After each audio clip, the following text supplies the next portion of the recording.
Olá,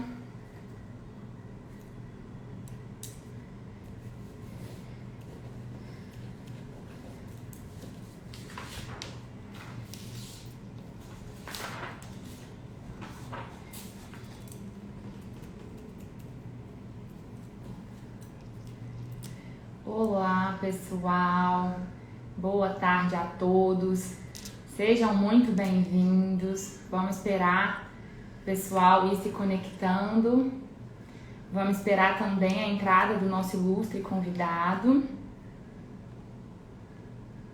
Boa tarde, Bianca, boa tarde, Camila.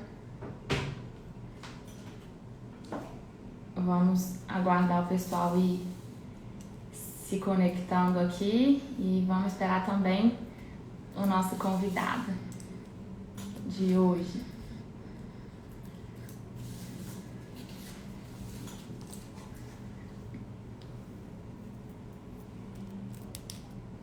O nosso convidado acabou de chegar. Deixa eu esperar o convite dele. Boa tarde, Gisele. Boa tarde, Caio. Vamos aguardar o pessoal se conectando. Vou aguardar também aqui o convite do Dr. Leonardo para integrar a nossa live.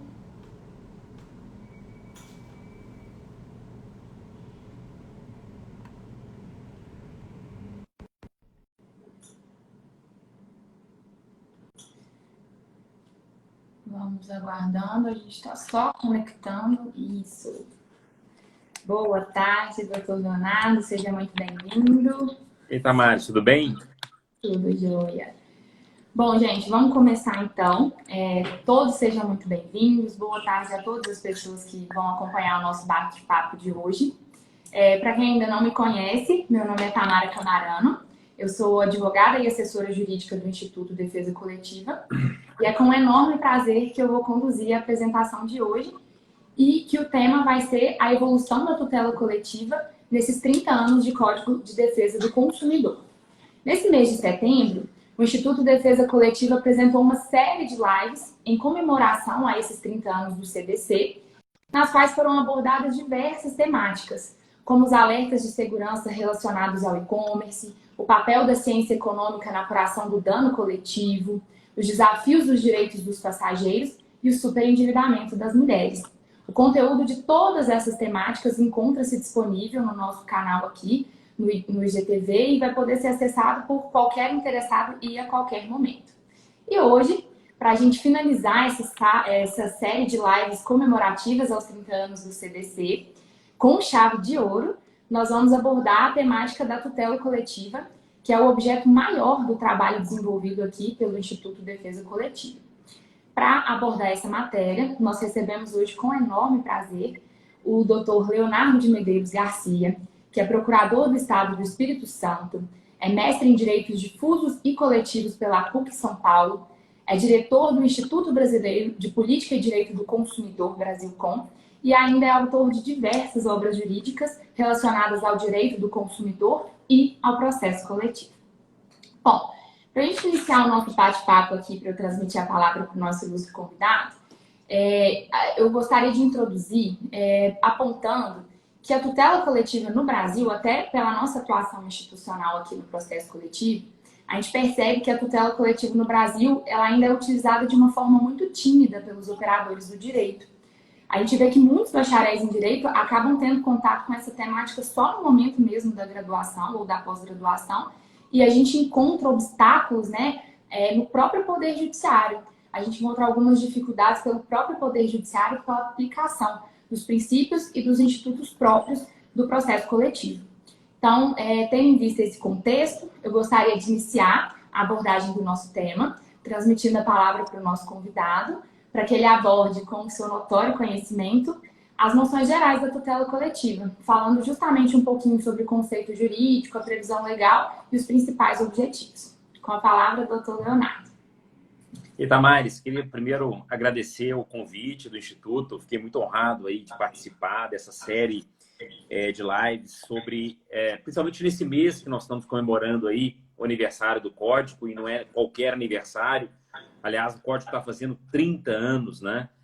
De 1990, então uma data especial. Uma pena só que nós estamos aí nesse período de pandemia, então a gente não pôde se encontrar pessoalmente aí, né, nos eventos, mas de uma certa forma também eu acho que esse novo formato de comunicação ele veio para ficar. Então isso é muito bacana. Mas as suas palavras iniciais já mostram muito sobre a tutela coletiva. Eu muitas vezes, quando vou falar para os meus alunos sobre a questão da tutela coletiva, normalmente vem um certo desespero sobre a questão da tutela coletiva. O primeiro ponto que você frisou bem. Normalmente, a tutela coletiva não é ensinada nas graduações.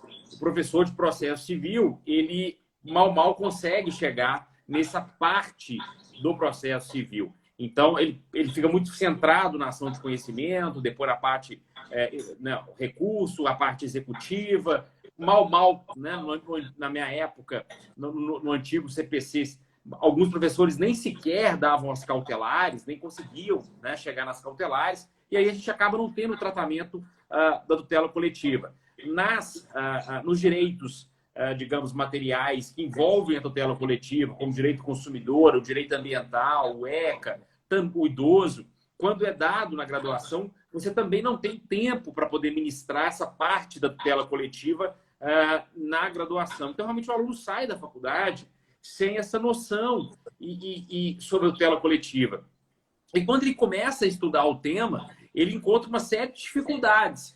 E a primeira dificuldade que eu vejo, quando o aluno ele entende isso, já facilita muito, qual é o instrumento processual, qual é a norma que ele vai se balizar para poder ter os instrumentos de estudo. E, de fato, no Brasil, nós não temos uma norma única. Talvez essa seja uma primeira dificuldade. Nós temos uma tradição no Brasil de estudar um determinado assunto dentro de uma norma, de um código, de uma lei que vai tratar daquele assunto. Assim é o Código de Defesa do Consumidor no Brasil. Em diversos países do mundo, a relação de consumo é tratada não como um único código, mas diversas leis. Então, eu vou ter uma lei para tratar de contrato bancário, uma lei para tratar de plano de saúde, uma lei para tratar de mensalidade escolar. Enfim, no Brasil, não, a gente tem um pouco essa cultura, tradição de se tratar uma única lei. Bom, com relação à tutela coletiva, nós não temos, então, um código de processo coletivo. Está aí, foi entregue, inclusive, um anteprojeto para se fazer esse suposto código. Aliás, se der tempo, a gente pode falar um pouco sobre ele, porque tem uma série de avanços, mas também uma série de retrocessos, a meu ver. E hoje, no Brasil, como é tratado isso? É tratado com leis esparsas. Então, a primeira coisa que eu faço com o meu aluno eu preciso mostrar para ele quais são essas leis que ele vai precisar tratar para entender um pouco da tutela coletiva. E eu apresento, inicialmente, as duas leis mais importantes, que é a Lei da Ação Civil Pública, de 85, e a Lei do Código de Defesa do Consumidor. A Lei do Código de Defesa do Consumidor, que é o Código, veio poder ampliar e melhorar a Lei da Ação Civil Pública e a tutela coletiva. Para você ter uma ideia, a grande lei que a gente teve, que foi a Ação Civil Pública, que foi o marco da tutela coletiva, ele não tinha um tratamento genérico. No artigo 1º, ele especificava quais eram os objetos da tutela coletiva. Somente com a Constituição Federal, 3 anos depois, em 88, é que possibilitou a tutela coletiva para qualquer interesse coletivo e difuso. E o Código de Defesa do Consumidor veio e altera a Lei da Ação Civil Pública no artigo 1º, para possibilitar a tutela coletiva a qualquer interesse difuso e coletivo. Então, nós não temos hoje no Brasil, que é muito interessante, algo fixo da tutela coletiva. Nós podemos propor e tratar a tutela coletiva para qualquer objeto, desde que se trate de um direito difuso, ou direito coletivo, ou direito individual homogêneo. Mas a história da tutela coletiva no Brasil, ele vai se iniciar um pouquinho antes com a ação popular. E a ação popular, a gente tinha um objeto meio fixo, que era o patrimônio. Então, a gente tinha já uma questão fragmentária, que era a proteção coletiva do patrimônio.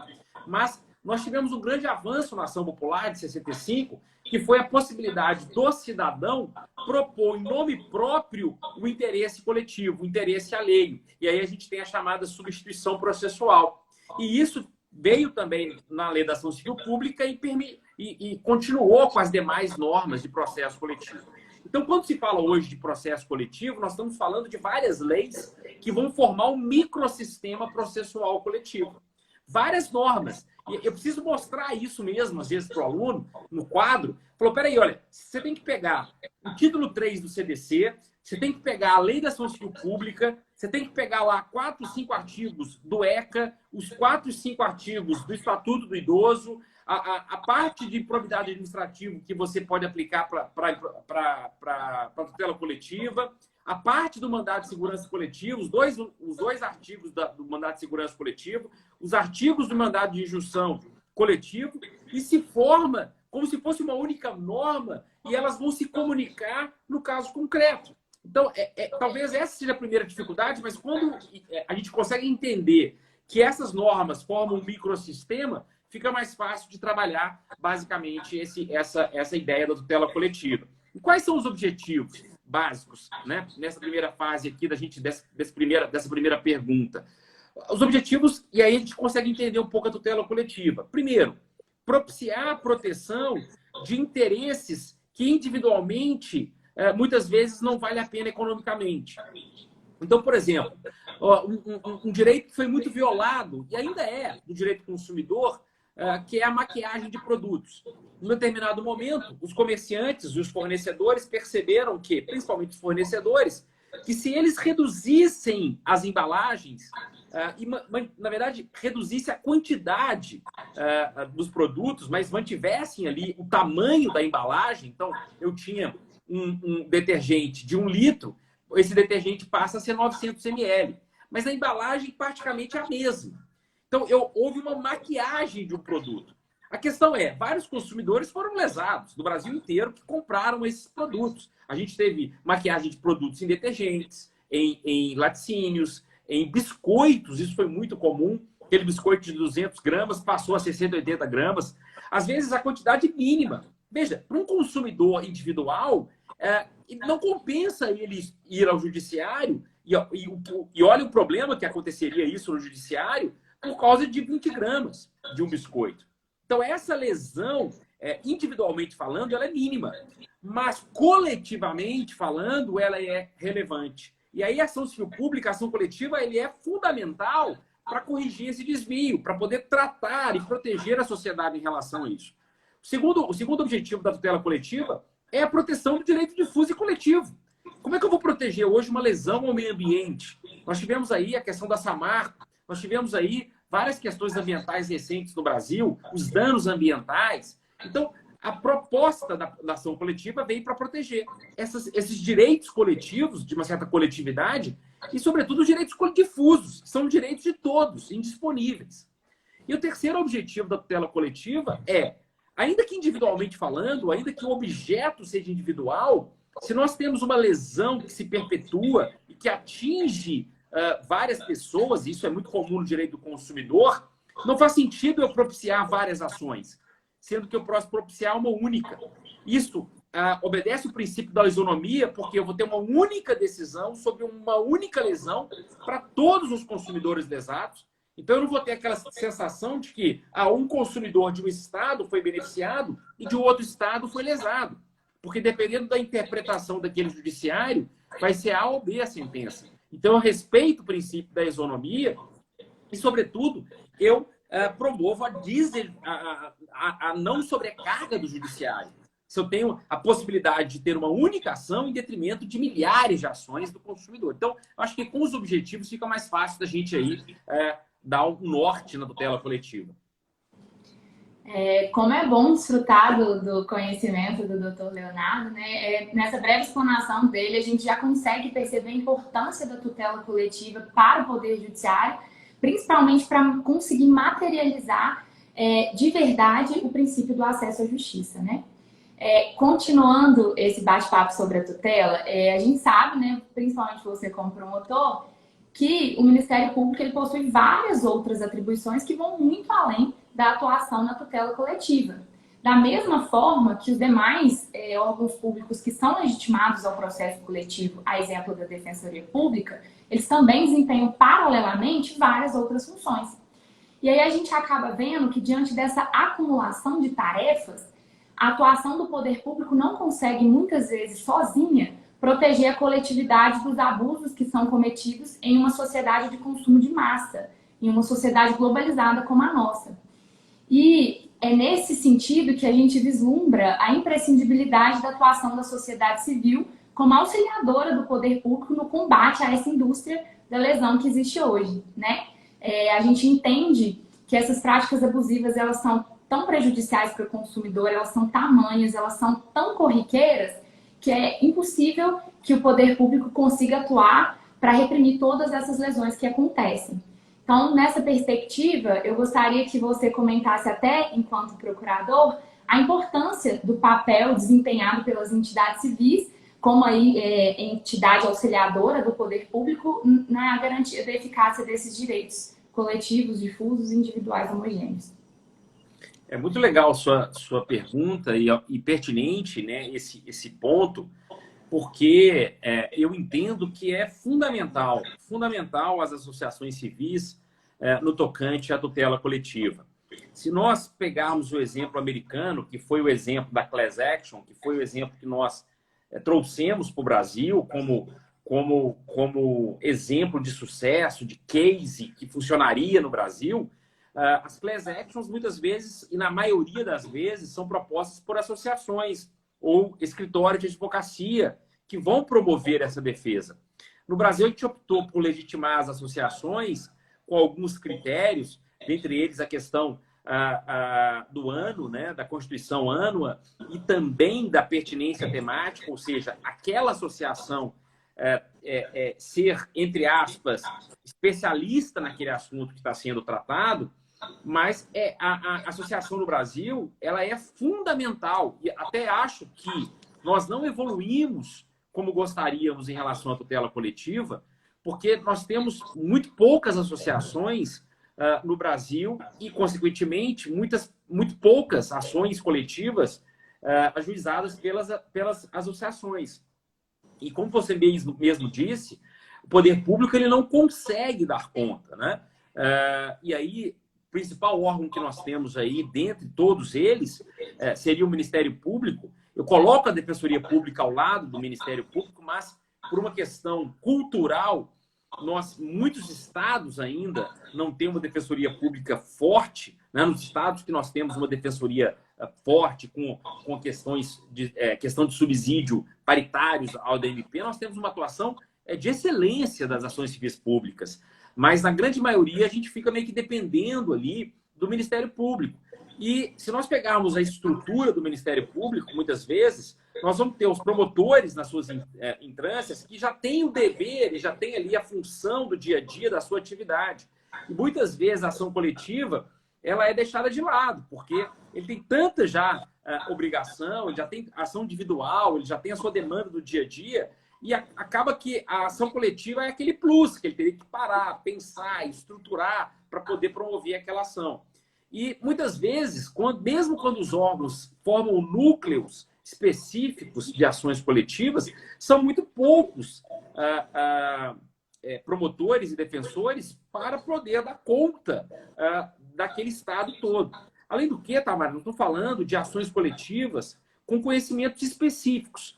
Então, por que eu sou um grande defensor das associações civis? Por quê? Porque, em regra, a associação civil ela vai se especializar num determinado tema. Então, nós vamos ter uma associação civil que vai tratar, por exemplo, do direito dos celíacos. E ele vai estudar aquela causa, ele vai ter especialistas daquele assunto, ele vai promover debates e audiências sobre esse assunto. Então, essa associação ele terá muito melhores condições de promover uma defesa coletiva do que o Ministério Público, do que a Defensoria Pública ou qualquer outro órgão público, que, de uma certa forma, não tem especialistas, né? Tem especialistas na atividade, ou conta ali com a sorte de ter alguém que estudou aquela matéria. Mas a associação, muitas vezes, ele se especializa. É assim no direito norte-americano, é assim no direito europeu. Como nós temos lá uma cultura associativa muito grande, lá se tem associação para tudo. Então, se você defende ou se você gosta da causa do síndrome de Down, do autismo, do consumidor idoso, dos hipervulneráveis, da defesa das mulheres que estão sendo violentadas, enfim, lá se tem defesa para tudo e se tem especialidade para tudo. Então, existe uma cultura associativa que nós não temos no Brasil. Esse é um primeiro problema. Nós não temos essa cultura associativa no Brasil. Com isso, a gente tem poucas associações, de fato, que vão conseguir se manter. Mas nós precisamos, então, incentivar primeiro essas associações, a formação dessas associações, a participação das pessoas dentro dessas associações e, consequentemente, nós teremos associações especialistas em diversas demandas que poderão ser propostas que hoje o poder público não dá conta, e não dá conta mesmo, né? Tem diversos problemas, a gente que mexe mais no direito consumidor sabe a quantidade de problemas que nós temos hoje em relação ao direito do consumidor, que fica escasso a quantidade de demanda coletiva que poderia ser proposta na defesa do consumidor. Então, eu sempre pergunto o seguinte, isso interessa a quem, né? Essa cultura associativa interessa a quem? Porque o poder público que poderia incentivar isso, aliás, já houve, na verdade, diversas leis, projetos de leis com esse enfoque de incentivo associativo, mas que isso não se passou do Congresso.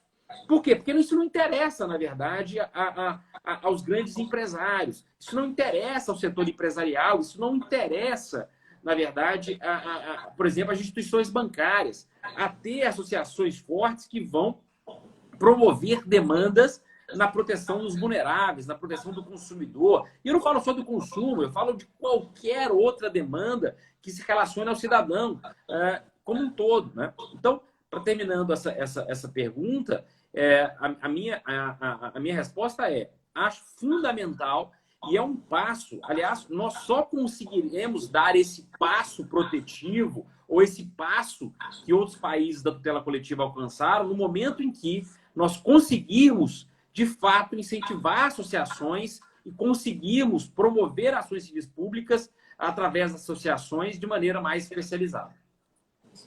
É muito bem colocado, né? Nós aqui no Instituto somos uma associação que atua justamente na tutela coletiva, e uma coisa que me chamou muita atenção que você falou é a questão da especialização, que às vezes a gente até realmente percebe que houve uma lesão ou que tem uma questão que a gente está trabalhando na prática agora é a proteção de dados. E a gente às vezes precisa de um subsídio, precisa de uma outra associação, de alguma entidade que seja mais específica, que tenha um conhecimento mais técnico, e muitas vezes falta. E isso realmente acaba ferindo, às vezes, a qualidade, a quantidade e toda a atuação da tutela coletiva.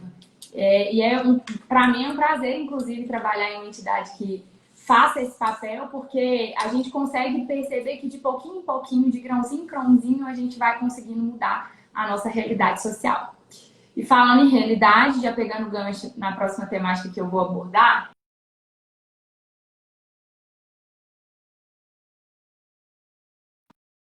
vem sendo muito abordado e é visto como um grande problema que vem sendo enfrentado pelos operadores do direito, em razão justamente porque, em uma última instância, ele gera problemas ao acesso à justiça dos cidadãos. Nesse interim, né, a gente acaba falando que o judiciário é superlotado, que existem milhões de ações que são propostas anualmente, que demoram para ser resolvidas, né? Então, nós temos a realidade de um judiciário lento, que muitas vezes não tem coerência interna, porque falta isonomia no tratamento de questões idênticas. Enfim, são várias as questões que derivam dessa famosa crise do judiciário, e também são muitos os motivos que são apontados como causa dessa crise do judiciário, né? Entre essas causas mais famosas, a que vem sendo apontada pela doutrina e pelos estudiosos como a causadora dessa crise, é a chamada litigiosidade repetitiva, né? Que é essa litigiosidade de massa, que seria justamente a multiplicação de ações idênticas que tenham a mesma questão jurídica de fundo e que acabam aí inundando o Poder Judiciário. A gente percebe que ao longo dos anos, para lidar com essa questão da litigiosidade repetitiva, foram adotadas pelo legislador várias medidas, né? Então, de uma certa maneira, o Poder Judiciário, o legislador, ele vem tentando uniformizar a jurisprudência, fortalecer a jurisprudência, trazer mais coerência, mais segurança jurídica e numa tentativa aí também de acabar contendo o volume dessas demandas. Então, a gente percebe várias iniciativas nesse sentido, como a súmula vinculante, os recursos repetitivos e agora, com a entrada em vigor do CPC de 2015, o incidente de resolução de demandas repetitivas. Nesse contexto, me surge uma dúvida de por que essas foram as medidas selecionadas para lidar com a litigiosidade repetitiva. Por que foi utilizada essa lógica de processos repetitivos, ao invés de a gente aprimorar e usar de uma forma melhor e mais adequada a tutela coletiva, né? Que já existe no nosso ordenamento jurídico desde a década de 80 e seria uma alternativa plenamente possível, porque ela foi criada com a ideia de trazer para o judiciário demandas que antes ficavam à sua margem, mas que também tem dentre os seus principais objetivos, conforme você apontou inicialmente, a aglomeração, a molecularização de demandas individuais que se multiplicassem e tivessem uma origem comum para um julgamento conjunto, né? Então, já existia no nosso ordenamento jurídico um formato, uma técnica para tratar essa questão da litigiosidade repetitiva. Então, nesse contexto, eu gostaria de saber a sua opinião, o seu posicionamento sobre essa opção do legislador de, ao invés de aprimorar a tutela coletiva, que é inclusive utilizada, como você bem apontou, em vários outros países, escolher investir nessas técnicas de recurso repetitivo, né? Qual seria aí a sua opinião e o seu posicionamento sobre essa escolha política que vem sendo adotada? Bom, na verdade, eu digo que a opção legislativa ela reflete a opção da sociedade, né? A opção da sociedade em que sentido? De quem detém o poder social. E hoje no Brasil, quem detém o poder, né? De fazer as leis, de aprovarem as leis no Congresso? Os grandes grupos econômicos, né? Eu passei 4 anos no Congresso discutindo as atualizações do Código de Defesa do Consumidor e um dos projetos, eram 3 projetos, um dos anteprojetos era exatamente o aprimoramento das ações coletivas. Então, já naquela época, em 2012, já se falava nesse aprimoramento, né? O projeto brilhante da professora Ada Pellegrini, que visava uniformizar o tratamento da tutela coletiva através de um código mais uniforme e dando realmente um aprimoramento. E esse projeto, inclusive, Tamares, era brilhante porque, na minha visão, e eu defendi ele no Congresso, mas ele foi o primeiro projeto a ser derrubado, porque lá se incentivava as associações. A professora Ada acreditava muito, né, na proteção associativa para que a tutela coletiva melhorasse no Brasil. Então, lá, para você ter uma ideia, haveria uma forma não só das associações serem compensadas através dos honorários, algo que no processo civil é tranquilamente aceitável, mas, além disso, ela seria recompensada financeiramente por um percentual. E esse percentual e essa compensação, ela seria viabilizada através da análise do juiz. O juiz iria avaliar qual o trabalho que foi feito naquela associação, então, sendo procedente a demanda, a ação civil pública, o juiz avaliaria o trabalho executado pelaquela associação e, se ele entendesse que foi um trabalho bem feito, um trabalho de excelência, além dos honorários de sucumbência naturais, haveria ali uma compensação extra como incentivo ao trabalho associativo. E isso causou um escândalo no Congresso. Causou um escândalo. Eu me lembro que na primeira audiência pública que nós fizemos, o primeiro argumento foi: não, nós teremos, então, escritórios de advogados travestidos de associações que a ideia será lucrar com essas compensações. né? E o meu questionamento interno foi: qual é o problema? Se nós tivermos um escritório, né?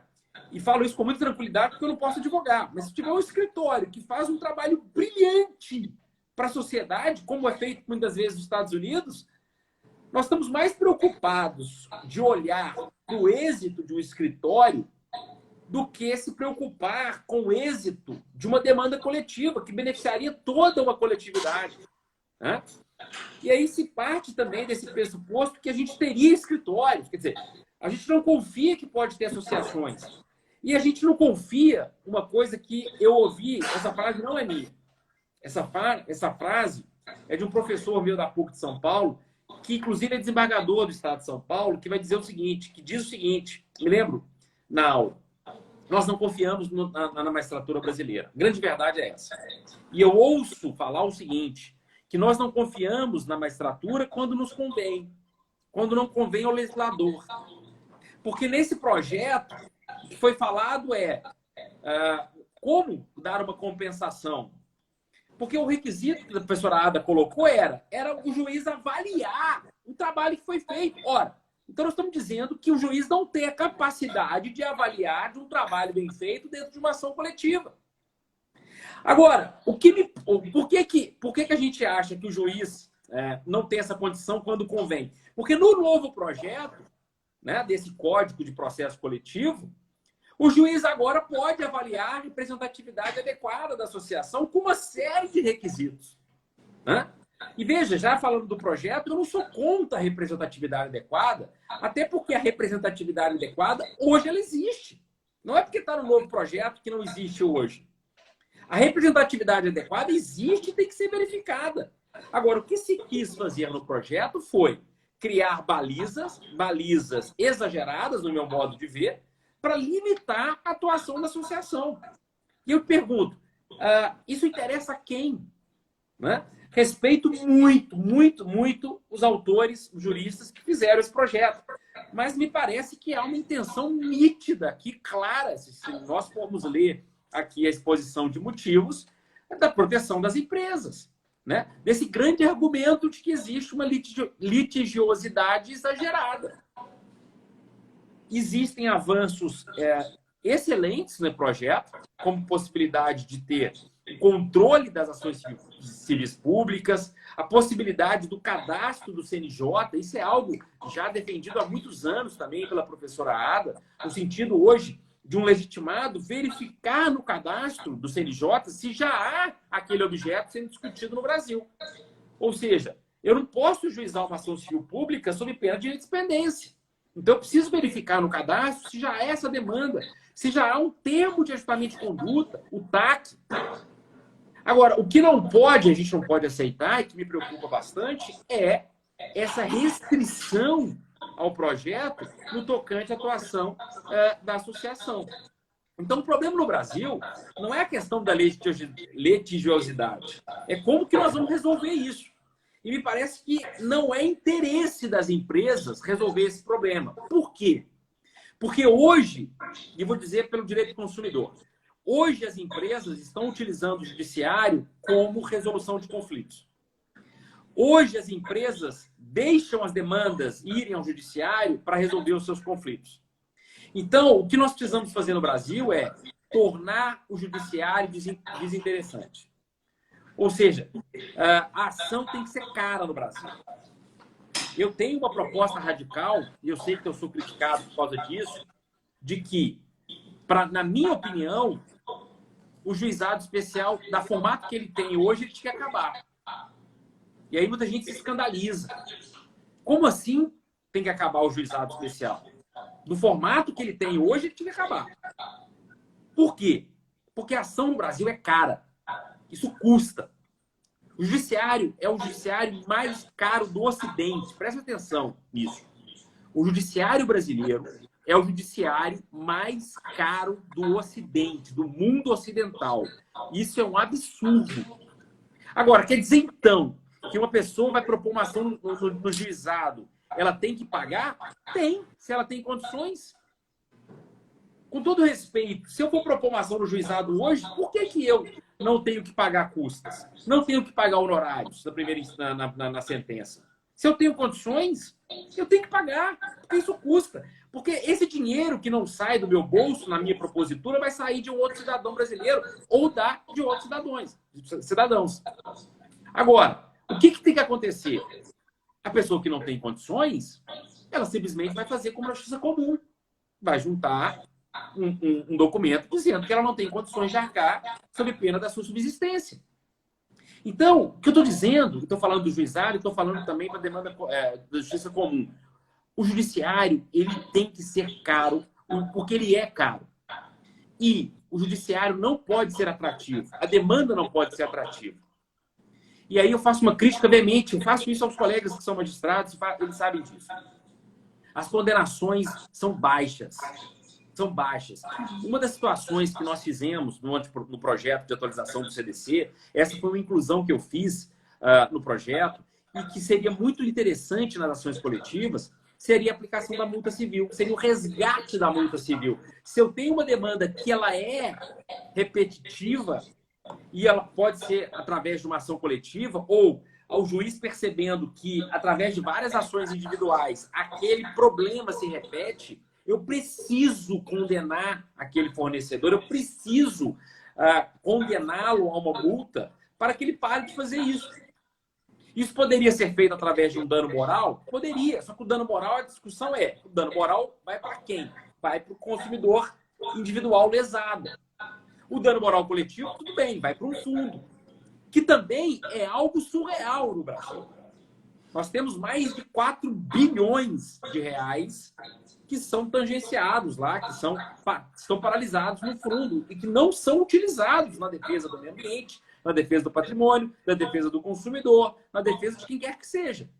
Então, nós temos uma série de problemas aí e entraves. E aí eu volto à pergunta, isso interessa a quem? Isso não interessa a sociedade no modelo atual, no modelo da sociedade que predetermina quais são as leis que nós temos que cumprir. Essa é a grande realidade.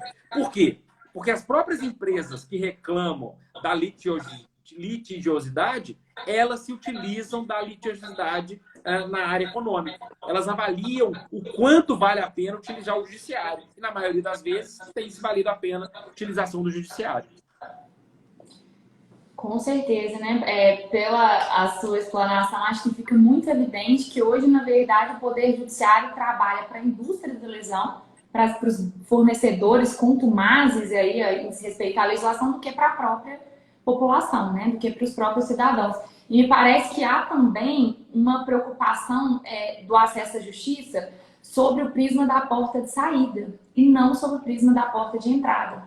Hoje o Poder Judiciário tem uma visão, e eu acho que isso fica muito claro para quem acompanhou as discussões e as audiências públicas para aprovação do Código de Processo Civil de 2015, em que se falava muito que o povo brasileiro, que o cidadão brasileiro procura muito o Poder Judiciário por qualquer coisa. Há essa ideia de que, né, os juristas e principalmente as pessoas que trabalham mesmo, os magistrados, há essa ideia de que por toda e qualquer mínima lesão, o cidadão procuraria o Poder Judiciário. Quando, na verdade, quando você olha os dados, e esses dados realmente existem, né, esses dados empíricos, é justamente o contrário. De cada 10 pessoas que sofrem uma lesão, 1 ou 2 vai procurar o Poder Judiciário. Então, essa indústria da lesão que se opera hoje, ela acaba fazendo que os próprios operadores do direito, do que o próprio legislador, ele veja o acesso à justiça sobre a porta de saída. Por quê? Porque eles se preocupam com as demandas que já foram ajuizadas. A gente tem um volume muito grande aqui, então a gente tem que fazer a duração razoável do processo funcionar, a gente tem que criar recurso efetivo, a gente tem que dar um jeito de tirar essas demandas. Mas não há preocupação com a porta de entrada, com as lesões que continuam acontecendo, com métodos de evitar que essas lesões aconteçam e até mesmo em aprimorar a tutela coletiva, que seria, ao meu ver, uma solução que priorizaria muito mais a porta de entrada do que a porta de saída. Já que você... E assim, só reforçando o que você disse, eu há 3 anos atrás, eu aqui no Espírito Santo fiz uma pesquisa, solicitei aqui alguns colegas que, através de dados do judiciário, me dessem elementos para o que eu vou afirmar. Corroborando o que você disse, né, que não só de 2 a cada 10 consumidores lesados, 1 a 2 vão procurar o judiciário, mas não só esse dado que é relevante. Na maioria das vezes, as ações desses consumidores são procedentes. Porque se nós tivéssemos uma alta litigiosidade e a maioria das ações sendo improcedentes, então a gente poderia afirmar que a maioria das ações dos consumidores, no caso consumo, elas são desarrazoadas. Mas não. Plano de saúde, a gente teve uma situação aqui no estado que eu acho que posso replicar isso para o Brasil inteiro, de 80% de procedência. Então nós temos alguma coisa errada. Companhias aéreas, 69% das ações, de cada 10 demandas, 7 eram procedentes dos consumidores. Então, quem que está provocando a litigiosidade? As companhias aéreas, então são os consumidores, porque de cada 10, 7 ações são procedentes. Plano de saúde, a mesma coisa. Serviços bancários, quase 50% das ações. Então, se 50% das ações são procedentes, os bancos estão fomentando essa litigiosidade. Nós precisamos mudar essa ótica, né? Ou seja, promover, acabar lá na origem essa possibilidade de lesão. E aí, de fato, a ação coletiva seria fundamental nesse aspecto, para poder estabilizar essa situação. Com certeza. E já que a gente está falando dessa atuação do cidadão, a gente percebe aqui na nossa atuação institucional dentro do processo coletivo que um dos principais problemas que são enfrentados para assegurar a real efetividade da tutela coletiva no Brasil é a fase executiva da ação. A gente percebe que o processo de conhecimento ele é de fato coletivo, mas a execução das pretensões, e isso especialmente quando a gente envolve casos que tenham direitos individuais homogêneos, ela se dá, na maioria das vezes, de forma meramente individual. Né? É preciso que esses consumidores que foram lesados, eles se habilitem na ação civil pública, né? E acontece que, na maioria das vezes, as pessoas lesadas, elas sequer têm conhecimento de que existe uma ação coletiva. Não há publicização dessas ações coletivas quando há um resultado de procedência que beneficiaria vários cidadãos brasileiros.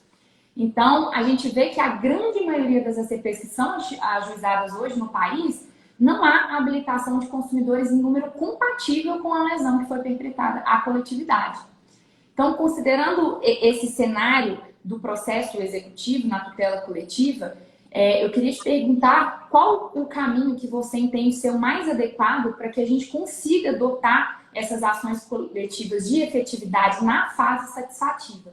E perguntar também que se o senhor, né, se você acredita que seria possível a gente pensar dentro da legislação que está em vigor hoje em um modelo de execução coletiva em que se requeira ao próprio fornecedor, a própria, vamos colocar a instituição financeira, companhia de aviação civil, a própria empresa que causou o dano, que ela mesma seja imputada a ela a obrigação de identificar, de quantificar o dano individualmente sofrido por cada um dos consumidores lesados.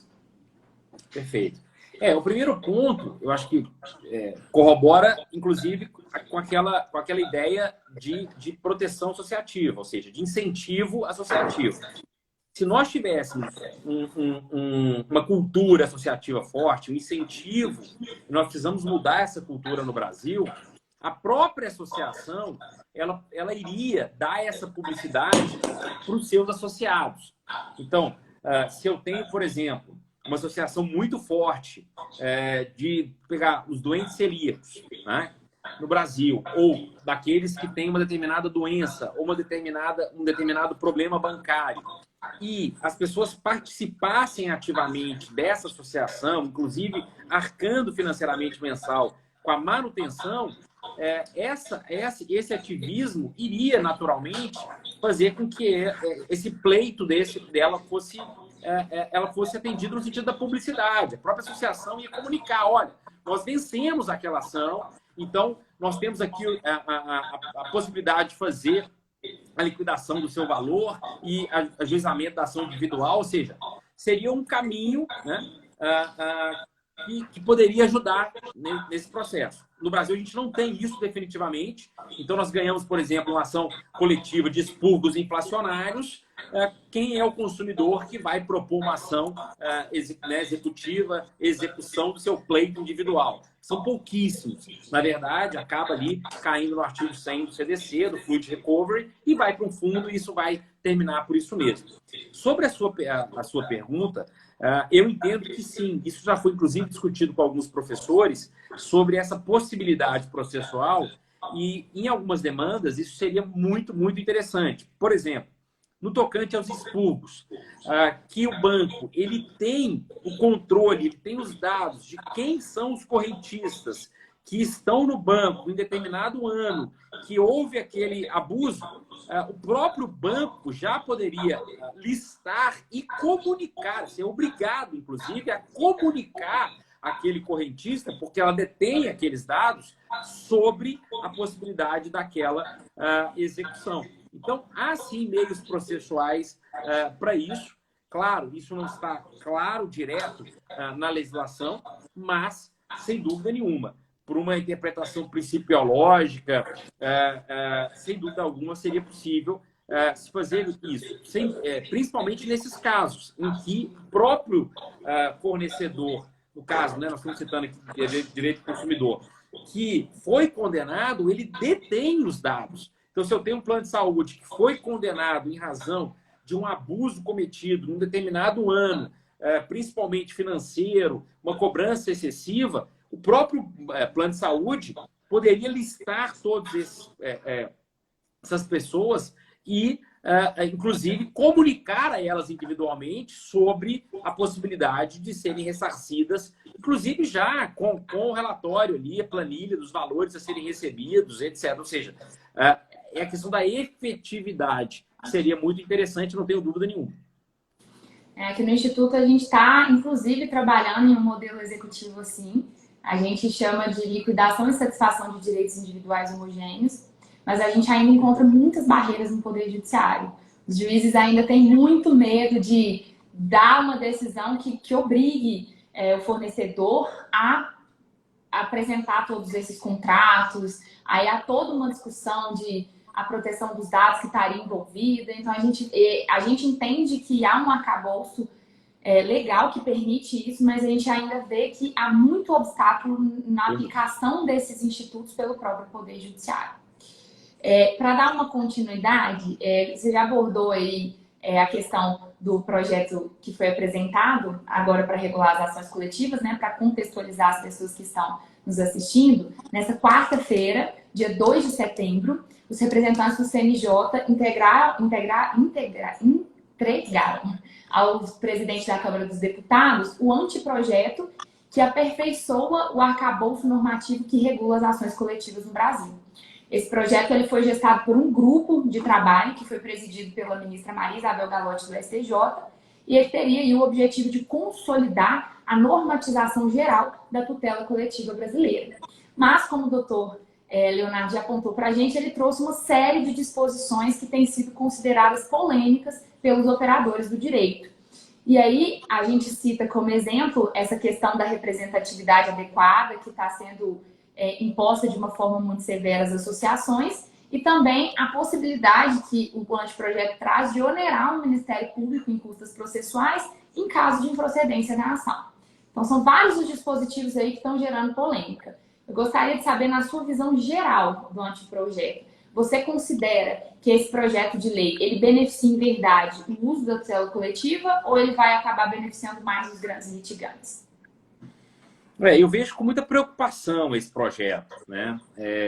Eu acho que há avanços, inclusive há dispositivos do projeto anterior que foi obstaculizado lá, que foi paralisado lá no Congresso, mas vejo com muita preocupação alguns pontos. Um deles é essa limitação da atuação associativa.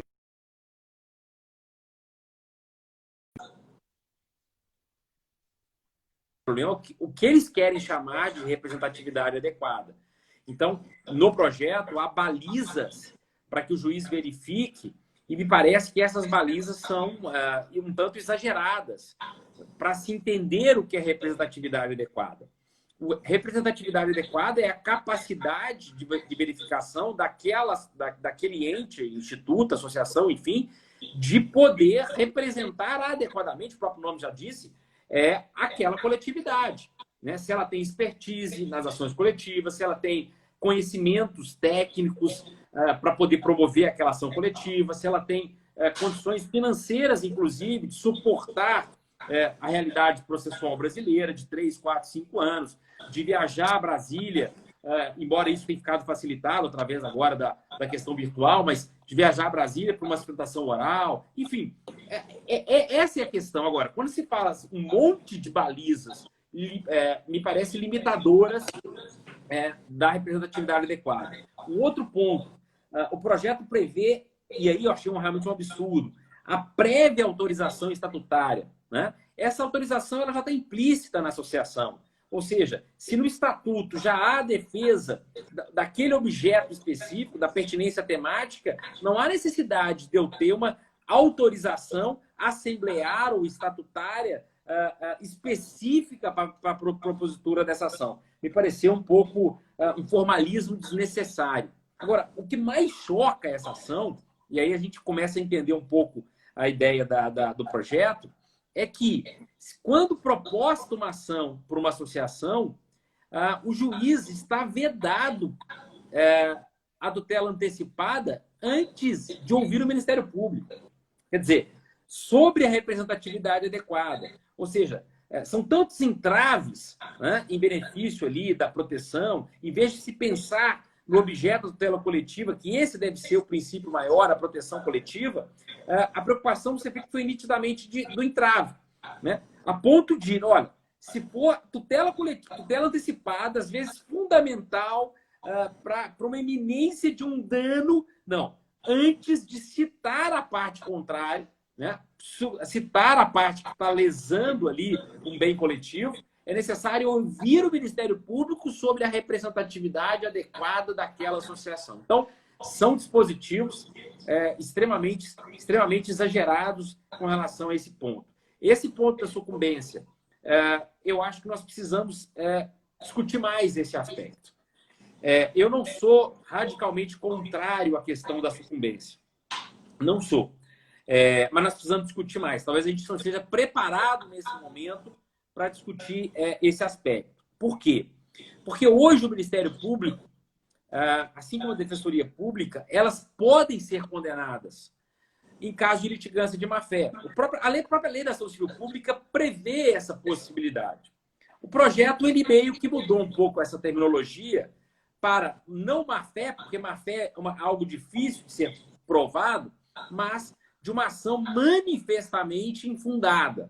E aí, por decisão majoritária, não, unânime, que essa decisão, que essa ação fosse manifestamente infundada. Aí, o Ministério Público e a Defensoria pagaria essa sucumbência com os próprios recursos. Então, a ideia do legislador aqui, ou da comissão de juristas, né? A gente não pode falar do legislador,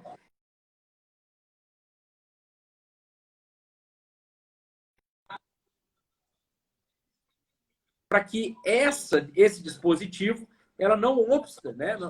não dificulte a propositura da ação, como me parece muito claro que está dificultando. Em vez de ajudar as associações no Brasil, tem um nítido propósito de dificultar a atividade da associação na propositura associativa. Então, esse realmente é uma dificuldade muito grande nesse caso do projeto. Agora, o projeto apresenta, como eu disse, situações muito interessantes, como, de fato, evitar a litispendência. A partir do momento em que o Instituto, a Associação, o Ministério Público, defensorias legitimados precisam consultar o cadastro do Conselho Nacional, isso é justamente para evitar essa litispendência. Outra situação que me parece interessante, o termo de ajustamento de conduta proposta pelo órgão público, homologado judicialmente, impede nova propositura da ação coletiva.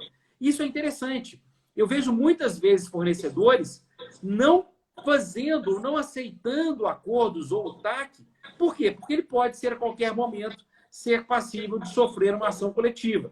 Então, a partir do momento em que há um TAC, há um acordo firmado, que há ali uma anuência, uma homologação judicial, haverá ali a possibilidade de outros legitimados participarem dessa ação, de ter amigos curi, ou seja, de ter um controle da sociedade sobre esse TAC, sobre esse acordo. Homologado judicialmente, me parece sensível, me parece que andou bem nesse sentido de propor, de evitar novas ações coletivas nesse sentido. Agora, a sucumbência, como eu disse, precisa ser melhor discutido. Me parece que da forma como foi, a redação, ela é dúbia, inclusive, nesse aspecto. Porque ela coloca um parágrafo único dizendo: se for litigante de má-fé, se for manifestamente infundada, tem que pagar.